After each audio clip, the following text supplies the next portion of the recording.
നമസ്കാരം. STV വാർത്തകളിലേക്ക് സ്വാഗതം. പ്രധാന വാർത്തകൾ. വനംവകുപ്പ് ഉദ്യോഗസ്ഥരെ മർദ്ദിച്ച കേസിൽ നടൻ കലാഭവൻ മണി പോലീസിന് മുൻപാകെ കീഴടങ്ങി. ഹൈക്കോടതി നിർദ്ദേശപ്രകാരമാണ് കീഴടങ്ങിയത്. മജിസ്ട്രേറ്റ് കോടതി മണിക്ക് ജാമ്യം നൽകി. കാർഷിക സംഭരണം അവസാനിപ്പിക്കാനാണ് സർക്കാരിന്റെ നീക്കമെന്ന് CPM ജില്ലാ സെക്രട്ടറി AC മൊയ്തീൻ. ലോക പുകയില വിരുദ്ധ ദിനത്തോടനുബന്ധിച്ച് പെരിഞ്ഞനത്ത് ബോധവൽക്കരണ റാലി നടത്തി. വാർത്തകൾ വിശദമായി. വനംവകുപ്പ് ഉദ്യോഗസ്ഥരെ മർദ്ദിച്ച കേസിൽ നടൻ കലാഭവൻ മണി പോലീസിന് മുൻപാകെ കീഴടങ്ങി. ഹൈക്കോടതി നിർദ്ദേശപ്രകാരമാണ് കീഴടങ്ങിയത്. മജിസ്ട്രേറ്റ് കോടതി മണിക്ക് ജാമ്യം നൽകി. വെറ്റിലപ്പാറ പോലീസ് സ്റ്റേഷനിൽ ഉച്ചകഴിഞ്ഞാണ് മണി കീഴടങ്ങാനായി എത്തിയത്. നേരത്തെ മുൻകൂർ ജാമ്യത്തിനായി കലാഭവൻ മണി ഹൈക്കോടതിയെ സമീപിച്ചെങ്കിലും കീഴടങ്ങാനായിരുന്നു നിർദ്ദേശം. വൈദ്യപരിശോധന നടത്തിയ ശേഷം മണിയെ ചാലക്കുടി മജിസ്ട്രേറ്റ് കോടതിയിൽ ഹാജരാക്കി. അതിരപ്പള്ളി വനമേഖലയിൽ വാഹന പരിശോധന നടത്തുകയായിരുന്ന വനപാലകരെ ഈ മാസം 14 രാത്രിയാണ് നടൻ കലാഭവൻ സംഘവും മർദ്ദിച്ചതായി പരാതി ഉയർന്നത്. ആക്രമണത്തിൽ പരിക്കേറ്റ കണ്ണൻകുഴി ഫോറസ്റ്റ് സ്റ്റേഷനിലെ deputy range officer UG Rameshan, Athirappilly വനസംരക്ഷണ സമിതി സെക്രട്ടറിയും ബീറ്റ് ഫോറസ്റ്റ് ഓഫീസറുമായ P രവീന്ദ്രൻ എന്നിവരെ ചാലക്കുടി സർക്കാർ ആശുപത്രിയിൽ പ്രവേശിപ്പിച്ചിരുന്നു. മണിക്കും സുഹൃത്തിനുമെതിരെ ജാമ്യമില്ലാ വകുപ്പുകൾ പ്രകാരമാണ് അതിരപ്പള്ളി പോലീസ് കേസെടുത്തത്. ഇതിനിടെ വനപാലകർ തങ്ങളെ ആക്രമിച്ചെന്ന് മണിക്കൊപ്പമുണ്ടായിരുന്ന സുഹൃത്തിന്റെ ഭാര്യയും നൽകിയ പരാതിയിൽ വനപാലകർക്കെതിരെയും കേസെടുക്കുകയുണ്ടായി. മാവോയിസ്റ്റ് ഭീഷണിയുടെയും നായാട്ടിന്റെയും പശ്ചാത്തലത്തിൽ ആമല റോഡിൽ പോലീസും വനപാലകരും വാഹന പരിശോധന ശക്തമാക്കിയിരുന്നു. ഇതിനിടയിൽ അതിരപ്പള്ളി ഭാഗത്ത് നിന്ന് ചാലക്കുടി ഭാഗത്തേക്ക് വന്ന കാറിനെ ഡെപ്യൂട്ടി റേഞ്ച് ഓഫീസറുടെ നേതൃത്വത്തിലുള്ള വനപാലകർ കൈകാണിച്ചു നിർത്തി വാഹനം പരിശോധിക്കണമെന്ന് ആവശ്യപ്പെട്ടു.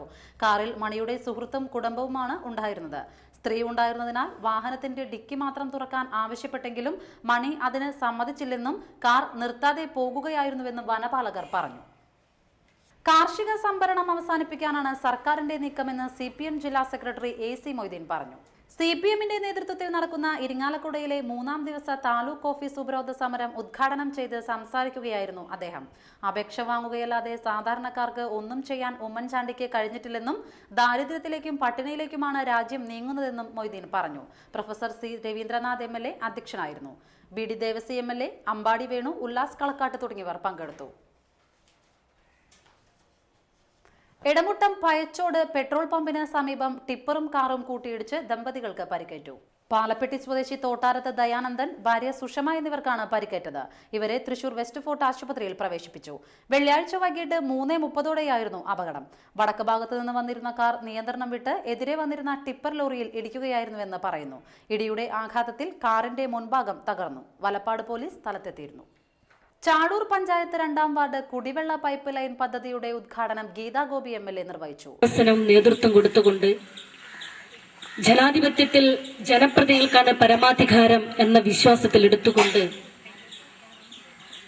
ജനങ്ങൾ നിർദ്ദേശിക്കുന്ന ആവശ്യങ്ങളും വികസനങ്ങൾക്കും പ്രാധാന്യം കൽപ്പിച്ചുകൊണ്ട് ഈ മണ്ഡലത്തിലെ 9 പഞ്ചായത്തുകൾക്ക് MLA ഫണ്ടുകൾ പകരം വീതം വയ്ക്കുമ്പോൾ ഞാൻ കണ്ട ജനപ്രതി എന്നതിലുപരി എനിക്ക് പറയാനുള്ള യഥാർത്ഥ ദിശാബോധത്തോടും യഥാർത്ഥ ഉത്തരവാദിത്തം ഏറ്റെടുത്തുകൊണ്ട് അത് രാപ്പകലില്ലാതെ പണിയെടുത്ത് ആ ഫയലിന്റെ ഒപ്പം നിൽക്കുന്ന ഒരു ജനകീയ പ്രതിനിധിയായി ഈ 2.5 വർഷത്തിനുള്ളിൽ ഞാൻ കണ്ട പ്രതിനിധി ബഹുമാനപ്പെട്ട ശ്രീ നന്ദിനി രാമചന്ദ്രനാണ്.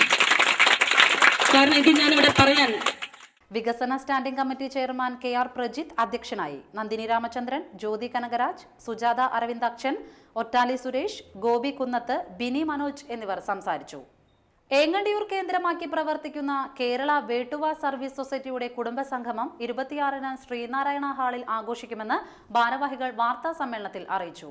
കേരള പഞ്ചായത്ത് സാമൂഹ്യക്ഷേമ വകുപ്പ് മന്ത്രി MK മുനീർ ഉദ്ഘാടനം ചെയ്യും. KV Abdul Khader MLA അധ്യക്ഷനാകും.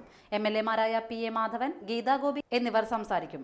ആനന്ദൻ വടക്കുംതല പദ്ധതി വിശദീകരണം നടത്തും. ഭാരവാഹികളായ MK ചന്ദ്രൻ, Sasikumar CK, Gopinathan AK, നിഷിൽ VP എന്നിവർ വാർത്താ സമ്മേളനത്തിൽ പങ്കെടുത്തു. ഇനിയൊരു ഇടവേള.